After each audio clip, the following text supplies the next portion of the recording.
The dawn of October 13, 1307, broke cold across the realm of France. In hundreds of preceptories and fortified strongholds, armed men bearing the seal of King Philip IV moved with coordinated precision through courtyards still wrapped in morning mist. At the Grand Temple in Paris, where vaulted stone concealed the order's legendary treasury, white-mantled knights were seized before dawn prayers. The charges read aloud spoke of heresy, blasphemy, and rituals conducted in darkness. These warrior monks had defended Christendom in the Holy Land for nearly 2 centuries, had built an empire of faith and finance stretching from Jerusalem to London. Now they were dragged in chains before inquisitors appointed by a monarch drowning in debt. But something else was occurring in the weeks before that fateful Friday. Intelligence flowed through networks built over generations, whispered by merchants whose loyalties were divided, confirmed by sympathetic clergy watching the king's counselors draft accusations in candlelit chambers. Sealed letters had been distributed to royal seneschals and bailiffs across France on September 14th, with strict instructions: do not open until the evening of October 12th. The Templars had 4 weeks. Not enough time to marshal a defense, but perhaps enough to ensure that not everything would be lost. In the temple preceptories of northern France, shadows moved through halls of power. Templar commanders received coded correspondence. Assets were moved in the night. Ships vanished from La Rochelle harbor under cover of darkness, their destinations unrecorded in any surviving ledger. Manuscripts were removed from scriptoriums and sealed in leather cases. Sacred relics, accumulated over decades in the East, disappeared from their shrines. The testimony of Jean de Chalon, a Templar sergeant captured weeks later, would speak of 18 galleys departing under the command of Gérard de Villiers, preceptor of France, carrying what he described as the whole treasury beyond the reach of the French crown. Far to the north, beyond the English Channel and past the contested borderlands, Scotland presented a different reality entirely. The kingdom had welcomed the Templars since 1128, when Grand Master Hugh de Payens traveled north to meet King David I's land grants had been generous. The preceptory at Ballintrodoch in Midlothian became the principal seat of Templar power in Scotland, a fortified complex where the order administered estates, trained knights, and collected revenues. For nearly 2 centuries, the Scottish Templars had been woven into the fabric of the realm's military and ecclesiastical structure. But in 1307, Scotland stood at a crossroads. Robert Bruce, who had seized the crown the previous year through civil war and the murder of John Comyn before an altar, stood excommunicated by Pope Clement XII. The papal bull Pastoralis Praemunentiae, issued in November 1307, commanded all Christian monarchs to arrest the Templars and seize their property. Yet Bruce was not in communion with Rome. He had no incentive to obey a pope who denied his kingship. More significantly, his kingdom needed warriors desperately. The independent struggle against England required every skilled sword. As dawn broke over France that October morning, as hundreds of Templars were dragged to dungeons where torture awaited, a parallel history was already unfolding across the North Sea. Ships bearing the Red Cross made landfall on Scottish shores. Battle-hardened knights, sergeants bearing precious cargo, chaplains carrying the order's most closely guarded knowledge, men who officially no longer existed, turned their faces toward a land already outside the law of Rome, toward a king who would soon need every sword he could muster. The formal dissolution would not come until 1312, but the sanctuary, the absorption, the transformation that would erase Templars from Scottish records while preserving their presence in stone and symbol. That process began in the autumn darkness of 1307, as the last ships from La Rochelle sailed north toward a kingdom fighting for survival. To understand what vanished from Scottish records in the 1310s, one must first grasp the unprecedented position the Knights Templar had achieved in medieval Christendom. Established around 1119 in Jerusalem to protect pilgrims traveling to the Holy Land, the order had evolved into something far beyond its original mission. Pope Innocent II's bull Omni Datum Optimum of 1139 granted them extraordinary privileges: exemption from local taxes and laws, the right to collect their own tithes, freedom to cross any border, and spiritual authority answerable only to Rome. They became the first truly transnational organization since the Roman Empire, operating with an independence that made kings nervous and bishops resentful. By the early 14th century, the Templars controlled more than 870 commanderies and fortifications across Europe and the Middle East. They had developed sophisticated financial instruments that functioned as the medieval world's first international banking system. A pilgrim could deposit funds at a Templar preceptory in Paris and withdraw them in Jerusalem, receiving in exchange encrypted letters of credit that only Templar officials could verify. Kings borrowed from them. Nobles entrusted estates to Templar management. The order's accumulated wealth became legendary, though much remained tied in land, infrastructure, and loans that would never be fully repaid. This made them simultaneously indispensable and vulnerable. Scotland's relationship with the order followed a distinct trajectory. When Hugh de Payens met King David I in 1128, he encountered a monarch of Norman descent who had spent formative years at the English court. David granted the order lands in Midlothian, establishing Ballintrodoch as their Scottish headquarters. Subsequent kings expanded these holdings. By 1187, William the Lion had gifted the barony of Mariculter in Aberdeenshire, extending over 8,000 acres. Between 1287 and 1288, Templars built a chapel dedicated to Mary, the Mother of Christ, known as St. Mary's Chapel. Royal confirmations and increases from Alexander the Fern de Caux III, Robert the Furzin II, and James II III and IV enriched the order from the royal exchequer itself. The Templar presence in Scotland differed fundamentally from their operations in France or England. Scottish records from before 1307 document their integration into the realm's power structures. They witnessed royal charters. They held positions in ecclesiastical councils. They managed extensive agricultural estates that generated revenues for both the order and the crown. Archaeological evidence reveals they constructed according to principles developed during their occupation of the Temple Mount. Circular or octagonal layouts echoing the Church of the Holy Sepulchre, specific geometric proportions, defensive features characteristic of military religious architecture. Yet from the earliest periods, gaps appear in the documentary record. Historical researchers note that Scottish Templar documentation is remarkably sparse compared to English or French archives. The 1185 inquest of Templar assets did not cover Scotland. Neither did the inventories compiled in 1308 when arrests began elsewhere. The chronicles of the period show curious silences. John of Forden's Chronicle of the Scottish Nation, a major medieval Scottish source, makes no mention of the Templars at all, an omission that becomes more striking when one considers the order's documented presence and properties throughout the realm. By 1307, political circumstances had transformed Scotland into the one place in Western Christendom where papal authority meant nothing. Robert Bruce's excommunication for the murder of John Comyn created a kingdom operating outside the normal channels of ecclesiastical power. When Pope Clement V issued Pastoralis Praeeminentiae in November 1307, ordering the arrest of Templars throughout Christian lands, Scotland became a sanctuary by default. The papal edict could not be enforced where the Pope's authority was rejected. More significantly, Bishop William de Lamberton of St. Andrews, who would have been responsible for implementing any trials, had returned from imprisonment in England in 1308. Historical analysis reveals no evidence that Lamberton or any other Scottish bishop ever moved to arrest Templars within their jurisdiction. The timeline reveals a window of opportunity.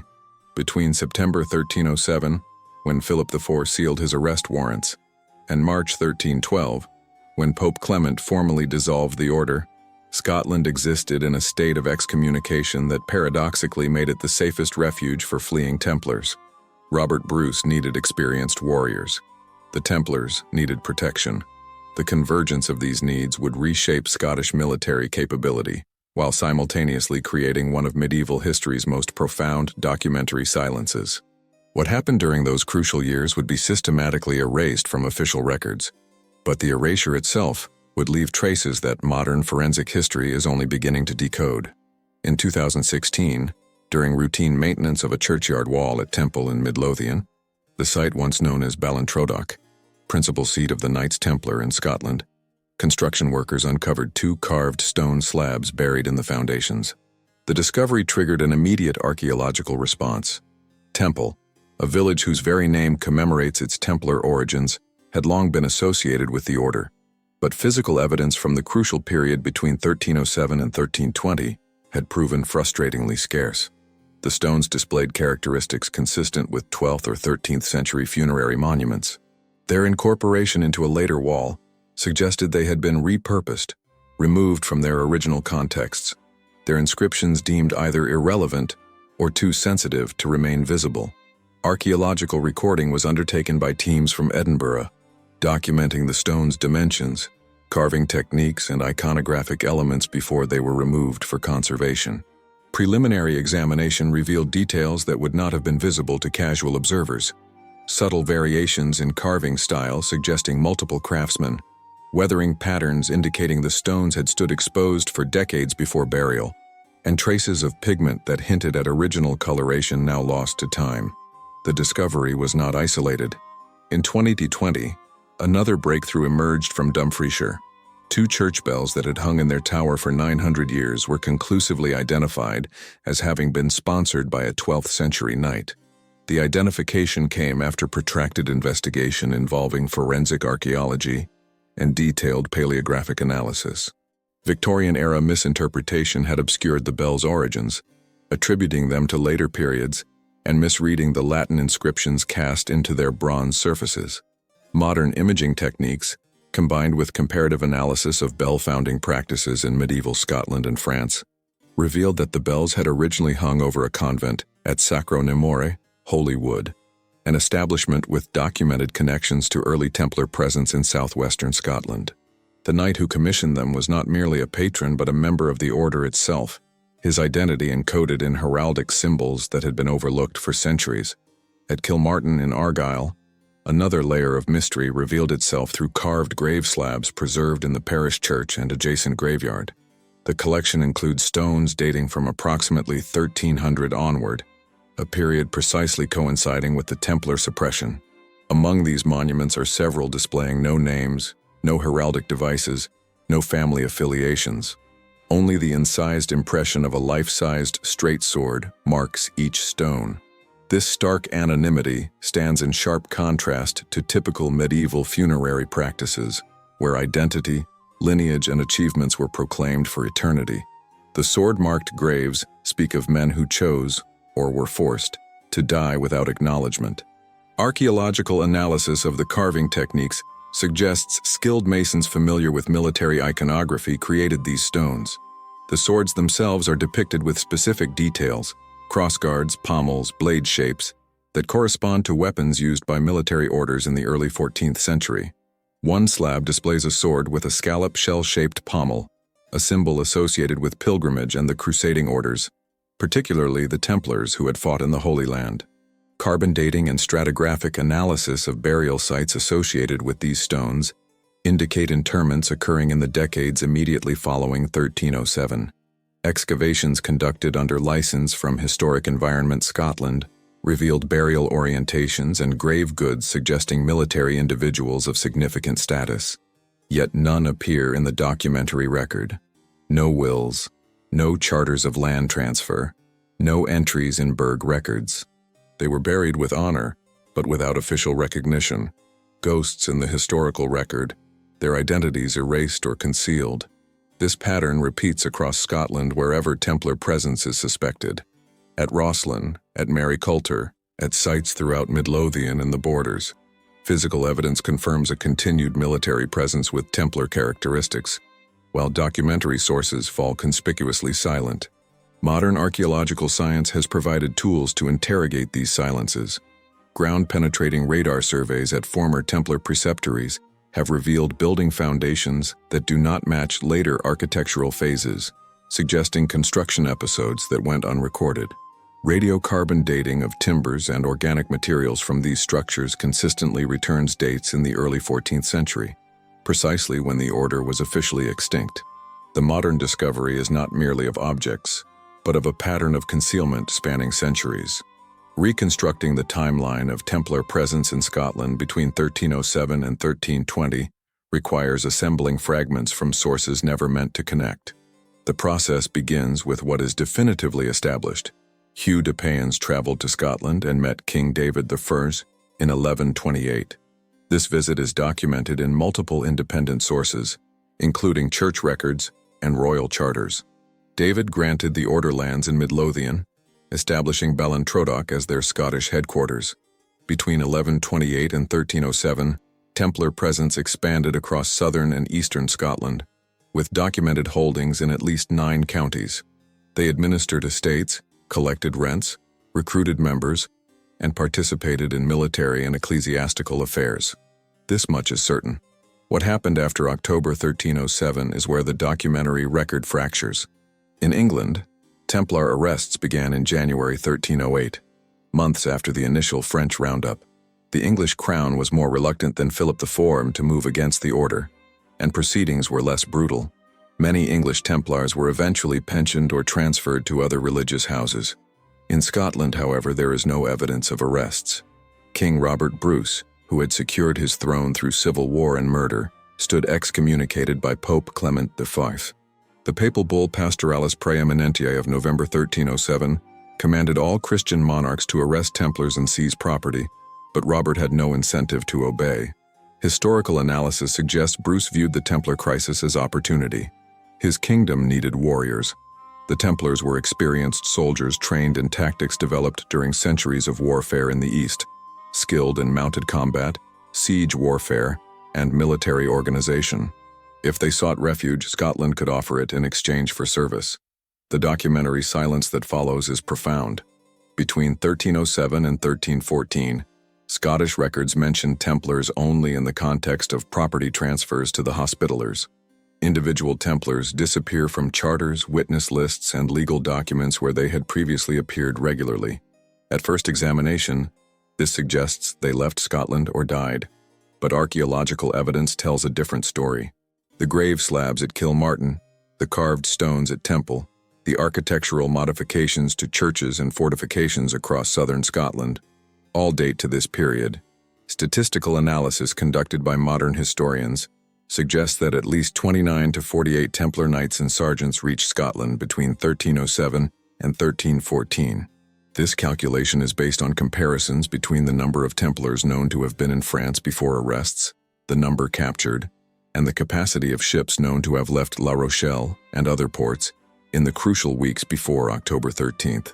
The first potential public emergence of these phantom knights comes at the Battle of Bannockburn on June 23-24, 1314. Robert Bruce faced an English army estimated at 15,000 infantry and 3,000 cavalry, outnumbering his forces 2 to 1. Contemporary accounts describe the battle's climax as Scottish schiltrons, dense formations of spearmen, pushed forward. A fresh force appeared on the Scottish flank.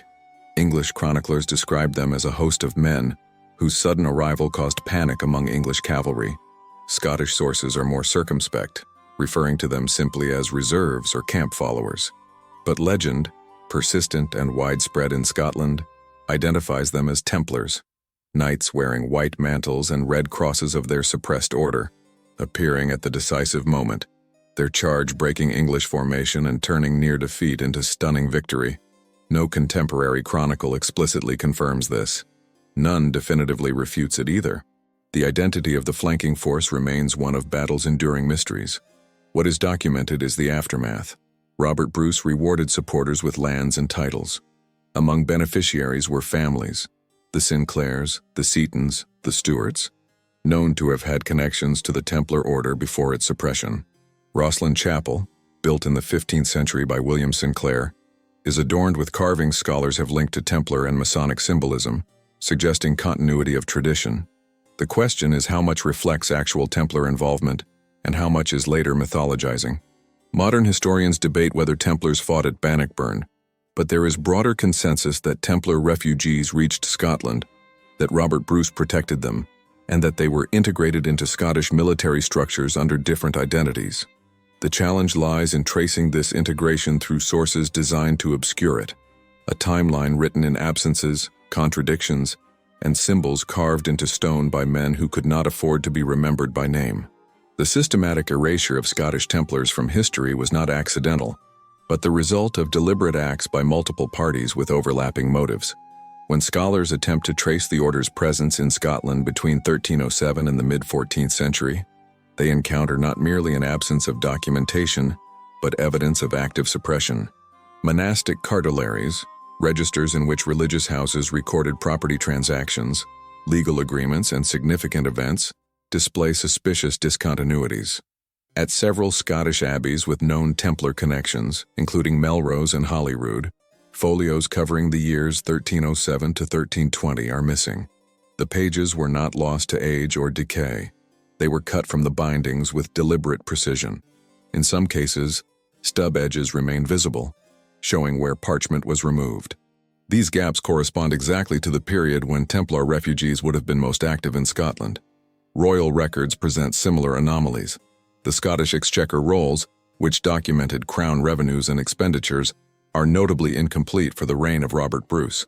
Sequences of years show no entries for properties that should have been generating income, including former Templar estates officially transferred to the Knights Hospitaller. Yet evidence from later periods confirms these properties remained productive. The suggestion emerges that revenue was collected but not recorded, or recorded in registers that were subsequently destroyed. English chroniclers, who had every reason to document Scottish acceptance of heretical Templars as propaganda against Bruce, are strangely silent. This suggests either they lacked definitive evidence, or their accounts were suppressed by later editors who found such claims inconvenient when Anglo-Scottish relations stabilized. Church archives reveal perhaps the most telling silences. Bishops' registers, which recorded ordinations, ecclesiastical appointments, and disciplinary matters, show gaps in several Scottish dioceses during the crucial period. The register for the Diocese of St. Andrews, which included Templar properties in Fife, is missing entries for 1308 to 1315. Paleographic analysis of surviving sections reveals signs of alteration, passages scraped away using pumice or blade, text overwritten, dates modified. In one instance, a marginal note in a 13th century hand references the Brothers of the Temple at Ballintrodoch, but the passage it annotates has been obliterated. The note survived because it was written in the margin, overlooked by whoever systematically removed references to Templars from the main text. These are not random losses, but targeted removals designed to obscure specific information. The deliberateness becomes clearer when comparing Scottish records with those from other regions. In England, Templar trial proceedings were documented extensively, despite being ultimately inconclusive. In France, inquisitorial records provide horrifying detail about arrests, interrogations, and executions. In Iberian kingdoms, the transition of Templars into other orders was bureaucratically recorded. But in Scotland, there is silence, not the silence of absence, but of erasure. Archival researchers have identified telltale signs: discoloration on pages where text once existed, faint impressions from facing pages showing words no longer present, references in indices to documents that no longer exist in collections they supposedly catalog. These are fingerprints of historical editing, the work of hands that moved through archives, systematically removing evidence. Who performed this erasure, and why? Several possibilities emerge from analysis of the documents themselves. Some censorship appears to have occurred in the immediate aftermath of the Templar suppression, likely by Scottish ecclesiastical authorities, seeking to demonstrate compliance with papal directives while actually protecting refugees. Other redactions date to later periods, the 15th and 16th centuries, when Scotland was seeking legitimacy within wider European community and could not afford to be seen as haven for condemned heretics. The Reformation brought its own wave of destruction, as Protestant reformers purged monastic libraries of superstitious materials, often failing to distinguish between objectionable religious content and historical records. Each layer of censorship compounded the others, creating gaps within gaps, absences that obscure earlier absences.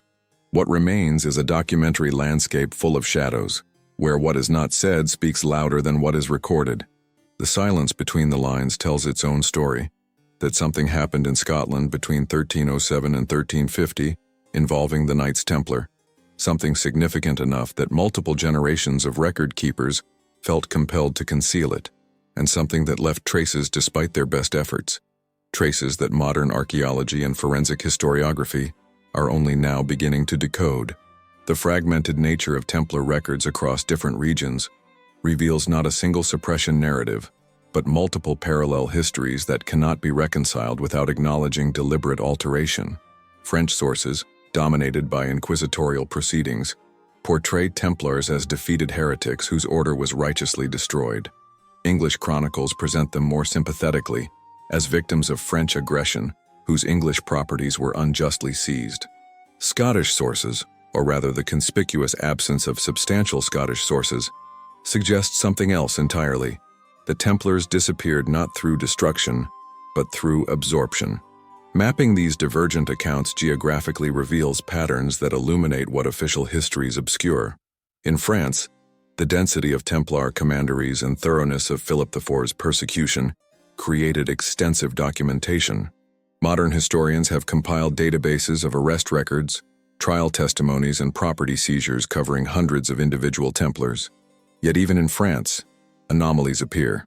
Port records from La Rochelle, the Templar naval base on the Atlantic coast, show unusual activity in September and early October 1307. Ships departing with no listed cargo or passengers, harbor fees paid in advance for vessels that never returned. Maritime historians note that autumn Atlantic crossings were hazardous but not impossible, and experienced sailors with good ships could reach Scotland in favorable conditions. The Templars had such ships. Where they went remains unrecorded in French sources, but the timing is suggestive.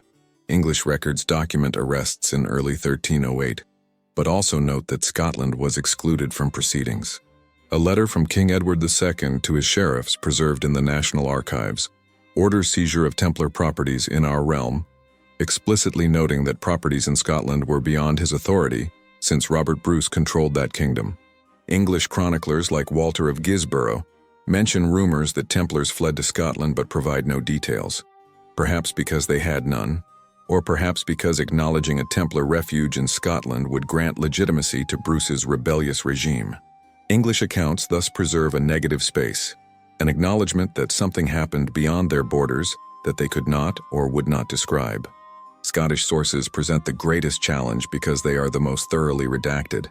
What survives are primarily property records showing transfers of former Templar estates to Knights Hospitaller, as mandated by papal decree. But archaeological and linguistic evidence reveals these transfers were often nominal. At Maryculter in Aberdeenshire, formerly a Templar preceptory, the site was officially granted to Hospitallers but continued to be called the Temple in local records for centuries. The same pattern appears at Temple itself in Midlothian, at Blantyre, and at other sites. Place names preserve memory that official documents suppress. Moreover, architectural analysis reveals that several of these properties underwent significant modification in the early 14th century. New fortifications, expanded chapels, residential quarters built in styles consistent with military orders. If Hospitallers were truly absorbing empty Templar properties, why the extensive construction? Unless the properties were not empty, but continuing to function under new management. Comparison of architectural elements across suspected Templar sites reveals another layer of hidden history. Carved symbols appearing at multiple locations, specific forms of crosses, geometric patterns, masons' marks, suggest coordinated activity by craftsmen working to a common template. At Rosslyn Chapel, built beginning in 1446, carvings include motifs found at earlier Templar sites, implying transmission of artistic tradition across generations. At Kilmartin and elsewhere, gravestone iconography shows evolution of Templar symbolism into forms that remain recognizable to specialists, but would have been opaque to casual observers. This is the signature of a tradition going underground, preserving identity through encoded references while avoiding explicit declarations that could invite persecution. The divergent histories begin to converge when viewed not as contradictory, but as complementary perspectives on a complex event. French sources document destruction. English sources document exclusion of Scotland from that destruction. Scottish sources document absorption and transformation. Together, they map a process by which an international military order, officially dissolved, continued to exist in fragmented form, destroyed in some regions, driven underground in others, and reconstituted under new identities in places where political circumstances permitted. Scotland was one such place. The evidence is written in different scripts, in buildings constructed when they should not have been, in symbols that persisted when they should have been forgotten, in silences that speak of deliberate concealment, and in legends that preserve memory when official history does not. The suppression of the Knights Templar was not simply a matter of arrests and executions, but a systematic campaign to erase their institutional memory and appropriate their accumulated knowledge. What made the order dangerous to secular rulers was not merely their wealth or military power, but the knowledge infrastructure they had developed over 2 centuries. The Templars maintained extensive archives at their Paris headquarters and regional preceptories, including financial records, correspondence networks, maps of the Holy Land and surrounding regions, diplomatic intelligence, and ritual texts governing their internal practices. When Philip III's men seized the Paris Temple on October 13, 1307, one of their primary objectives was securing these archives. French royal inventories from the period list confiscated documents, but also note significant gaps, records that should have existed but were not found, suggesting preemptive removal. What knowledge did the Templars possess that required suppression? Financial records alone would have been devastating to multiple European monarchs who owed the order substantial debts. Correspondence files would have documented political dealings, secret alliances, and compromising information about royal and ecclesiastical figures. But some scholars argue the most sensitive material was religious and esoteric. The order's prolonged presence in Jerusalem, with headquarters on the Temple Mount, gave them access to sites and texts unavailable to others. Medieval and Renaissance writers claimed Templars discovered ancient manuscripts beneath Solomon's Temple, including texts predating Christianity or containing alternative interpretations of Christian doctrine. While such claims are unprovable, they reflect period beliefs that the order possessed knowledge deemed heretical by Orthodox Christianity. The charges brought against Templars in France centered on allegations of secret initiation rites. Accused knights under torture described ceremonies in which initiates were told to deny Christ, spit on the cross, and worship an idol called Baphomet. Modern analysis recognizes these confessions as products of torture and leading questions, yet the accusations themselves reveal what inquisitors feared: that the order maintained parallel traditions outside church control. Whether such rituals actually existed is less historically significant than the fact that authorities considered them plausible enough to serve as justification for the order's destruction. This suggests Templars had developed a reputation, deserved or not, for possessing knowledge that challenged orthodox religious authority. In Scotland, the question of forbidden knowledge takes on different dimensions. If Templar refugees brought archives with them, what happened to those documents? No collection of Templar manuscripts has ever been discovered in Scotland, yet the transmission of specific symbols, architectural motifs, and organizational structures suggest knowledge transfer occurred. Rosslyn Chapel, built by the Sinclair family who had documented Templar connections, contains carvings scholars have linked to Templar, Masonic, and esoteric traditions. The chapel's designer clearly had access to architectural knowledge and symbolic vocabularies that should not have been available in 15th century Scotland, unless that knowledge had been preserved and transmitted secretly. The geographic distribution of post-suppression Templar symbolism reveals patterns suggesting organized preservation of tradition. Sites across southern Scotland, from Kilmartin in the west to Temple in the east, display carved stones and architectural elements from the early 14th century onward that employ consistent symbolic vocabularies. This is not random convergence, but evidence of shared knowledge maintained across generations. Secret societies operating in Scotland from the 15th century forward, including early Masonic lodges, claimed descent from Templar traditions. While direct institutional continuity cannot be proven, the persistence of specific rituals, symbols, and organizational structures implies transmission of knowledge through unofficial channels. The Templars, officially extinct, continued to exist as an idea, a tradition, a body of knowledge passed from initiate to initiate outside the view of authorities who would have suppressed it had they known it survived. The conspiracy was not that Templars were heretics. Modern scholarship has thoroughly debunked the charges against them, but that they represented an alternative locus of knowledge and authority outside the control of church and crown. Their suppression was an act of institutional consolidation, an assertion that no organization could be permitted to operate with the independence Templars had enjoyed. That some of them escaped to Scotland, carrying their archives and traditions, represented an ongoing threat to this consolidation. The subsequent erasure of evidence was not merely about concealing refuge, but about preventing the survival and transmission of whatever knowledge the order possessed. That it survived anyway, encoded in symbols and structures, woven into traditions of successor organizations, suggests the limits of suppression. Knowledge once distributed cannot be fully destroyed. It goes underground, waiting for conditions that permit its reemergence. The survival of Templar traditions in Scotland required transformation. Men who had worn white mantles emblazoned with red crosses could no longer do so without inviting arrest, even in a kingdom beyond immediate papal authority. The process by which these warrior monks became something else, knights in service to Scottish lords, members of other religious orders, landowners whose military past went unrecorded, left traces in the landscape and material culture of medieval Scotland.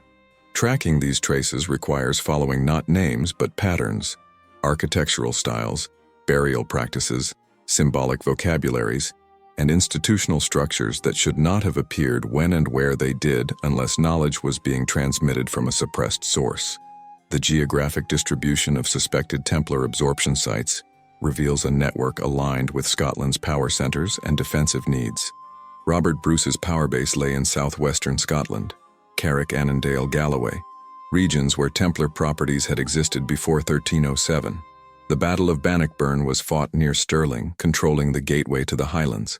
Templar holdings at Temple in Midlothian, at Mary Coulter in Aberdeenshire, and at multiple sites in the borders positioned them along primary invasion routes from England. If Bruce absorbed Templar refugees into his military forces, these locations would have been strategic positions for experienced soldiers familiar with fortification, cavalry tactics, and logistical organization of military campaigns. Archaeological evidence supports this interpretation. Fortifications at former Templar sites show enhancement in the early 14th century, using construction techniques documented at Templar castles in the Crusader states, suggesting application of specialized military engineering knowledge.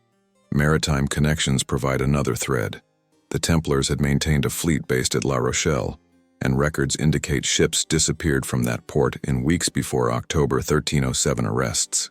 Scotland's west coast, particularly Argyll and the islands, offered harbors accessible to vessels crossing from France.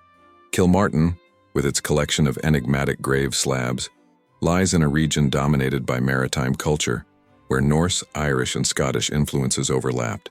The carved stones there include maritime symbols alongside military imagery, suggesting a population connected to seaborne networks. If Templar ships reached Scotland's western approaches, this is precisely where they would have made landfall. The region's political fragmentation at the time, claimed by Scotland but partially independent under local lords, would have made it ideal for refugees seeking to avoid official scrutiny. Trade routes and monastic networks facilitated diffusion of Templar traditions across subsequent generations. Scottish monasteries maintained connections with continental houses, exchanging not only correspondence but also monks, manuscripts, and material culture. Several Scottish abbeys were affiliated with Cistercian or Augustinian orders that had maintained close relationships with Templars before suppression. When Templar refugees entered religious life under different identities, they brought with them architectural knowledge, manuscript illumination techniques, and symbolic vocabularies they had developed. This would explain appearance of distinctively Templar motifs in churches and monasteries, built decades after the order's official dissolution. Knowledge moved through networks that functioned semi-independently of royal and ecclesiastical bureaucracies, transmitted by craftsmen, scribes, and clergy whose work preserved traditions that official policy sought to erase. The 15th century saw emergence of institutions claiming Templar heritage. Rosslyn Chapel, begun in 1446 by William Sinclair, Earl of Orkney, is the most famous example. The Sinclair family had documented connections to Templars before 1307, and oral traditions claim they sheltered Templar refugees. The chapel's elaborate carvings include symbols scholars have linked to Templar traditions, Masonic emblems, and esoteric Christianity. Whether this represents authentic transmission of Templar knowledge or Renaissance-era romanticism about a legendary order remains debated. But the chapel demonstrates that by mid-15th century, Templar identity had become something worth claiming, suggesting the order's reputation had transformed from heretical to heroic in Scottish cultural memory. Freemasonry's emergence in Scotland provides another possible vector for Templar tradition survival.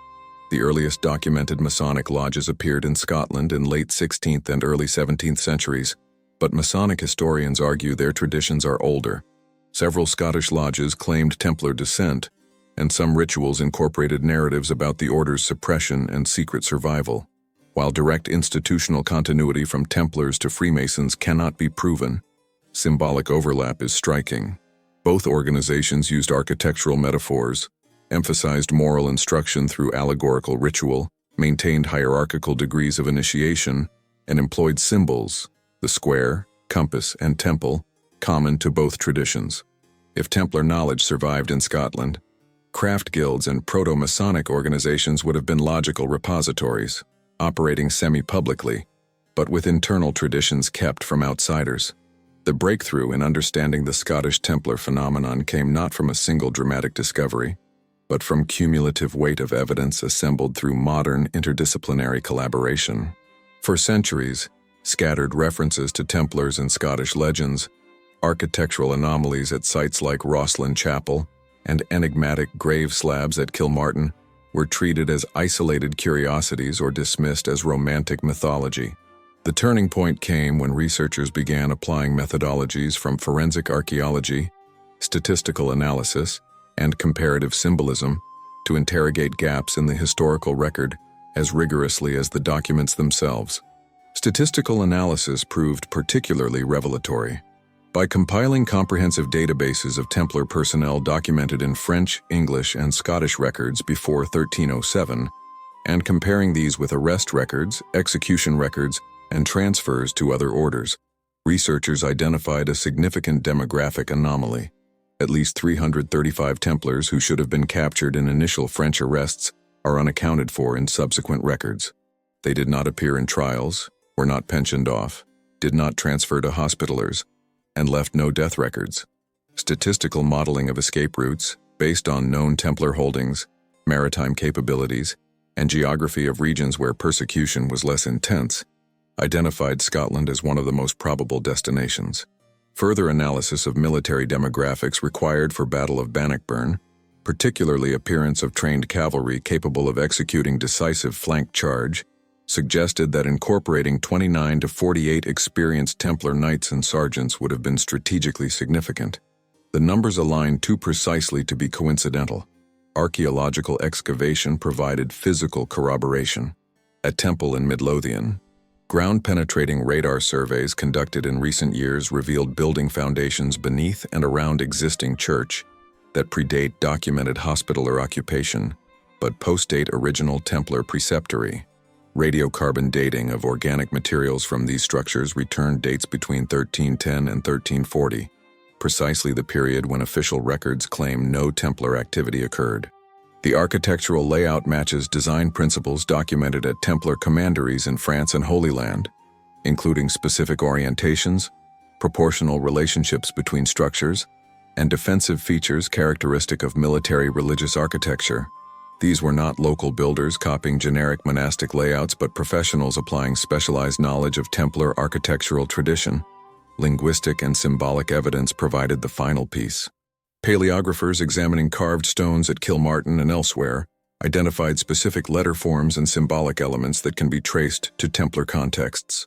The straight swords incised on anonymous graves are depicted with details, crossguard shapes, pommel styles, blade proportions, that match weapons documented in Templar inventories and illustrated in manuscripts associated with the order. More tellingly, some stones display partially effaced inscriptions. Advanced imaging techniques, including reflectance transformation imaging, revealed traces of letters beneath surface weathering and deliberate obliteration. Reconstructed fragments include phrases in Latin using formulae documented in Templar liturgical texts. The inscriptions were not worn away by time but deliberately damaged, likely during periods when Templar associations became dangerous, yet not completely destroyed, as if those doing damage were conflicted, unwilling to fully erase memory of those buried beneath. Yet confrontation between history continues. Academic institutions remain divided. Traditional medieval historians trained in documentary analysis have been skeptical of theories relying heavily on archaeological and symbolic evidence, while acknowledging massive gaps in written records. The principle that absence of evidence is not evidence of absence has been invoked to argue that just because we lack documents proving Templars were in Scotland after 1307 does not mean they were there. But forensic archaeologists and interdisciplinary researchers counter that absence can be evidence when it is systematic and patterned, when documents that should exist demonstrably do not, and when physical evidence contradicts documentary silence. Government heritage agencies face their own tensions. Historic Environment Scotland and similar bodies are responsible for protecting and interpreting historical sites, but also managing public expectations and tourist narratives. Rosslyn Chapel attracts hundreds of thousands of visitors annually, many drawn by popular theories about Templar connections and hidden treasures. Heritage officials walk a careful line between scholarly skepticism and visitor engagement, often presenting speculative theories as local legends without either confirming or debunking them definitively. Excavation permits for sites with suspected Templar associations have sometimes been denied, on grounds of protecting fragile archaeological resources, though researchers have questioned whether real concern is protecting established interpretations rather than physical remains. The revelation is not that Templars fought at Bannockburn, that remains probable but unprovable, but that they were systematically integrated into Scotland's military infrastructure over a period of decades, bringing expertise in fortification, logistics, mounted warfare, and organizational discipline. This was not a handful of refugees hiding in obscurity, but planned absorption of defeated military orders' assets by kingdom desperately needing them. The breakthrough was recognizing that absence of documentation is itself evidence of successful covert operation that kept skilled warriors in service to Scottish kingdom fighting for survival, while avoiding international diplomatic catastrophe that formal acknowledgement would have triggered. The mystery remains alive because powerful interests worked then, and may work now, to ensure certain truths remain buried beneath layers of silence, erasure, and deliberate obscurity.